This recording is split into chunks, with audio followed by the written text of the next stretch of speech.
Considering a shoulder mobility theme, another one with a football, a basketball, whatever you've got really. Nice and simple, passing back and forth. You can let your hips move a little bit if you want. Just getting used to that. You can alternate the hips so you're kind of going in the opposite direction. Shake your bum around a little bit. Getting that little waggle going on. Once I'm comfortable with that, I might go up a little bit. Hips aren't going to twist as much on that one. I haven't quite figured that one out yet. I might try and get behind my head a little bit.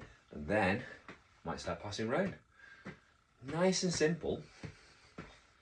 It might take you a little bit of time to get used to that rhythm, to get used to creating that space. But that's exactly what you're going to get used to. You're going to get used to figuring out how to create space. How to move your shoulder in weird and wonderful ways that perhaps you haven't done in a long time. And this is a really low level way of starting to open up that nervous system, of teaching it that it's safe to move, that it's safe to open up that tissue, to open up that range. Take a bit of getting used to, like I said, but it might seem super simple. Maybe it seems like, how's this going to help me lift? Not necessarily in the, straight away is it going to go, oh, this is all of a sudden going to give you more strength and power. It's going to keep you healthier, man. And the healthier you can stay, the more potential you've got to get stronger and to pack on muscle. Because once you get an injury, that slows you right down, doesn't it? So as your body's getting stronger and more jacked, what's usually happening is the nervous system's closing off.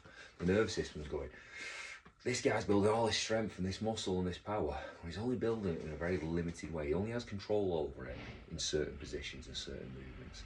And if I let it outside of that, if I let that newfound power and strength sort of venture into this uncharted territory, we're going to blow something up. So I'm going to start to close things down. So shoulders are going to start to get like that. The scapula's not going to move. Things are going to get tighter. Things aren't going to move as much. We're going to start to see that where arms start to get almost like shorter because the tendons get tighter and tighter and the muscles get tighter and tighter. It's not necessarily the muscles. It's because if we took your head off, those muscles will be nice and relaxed. If we shot you in the head, you can do splits, you can do everything. If you put you on anesthetics, it's the same thing. It's the relationship between this and the tissue what's causing that. So that's what starts to do that morphing. The nervous system doesn't feel safe, and we have to teach it that it's safe, that we have control over these movements and these ranges.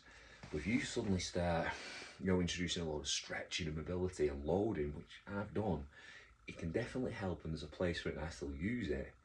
But we've got to be very careful because we can actually create some more problems.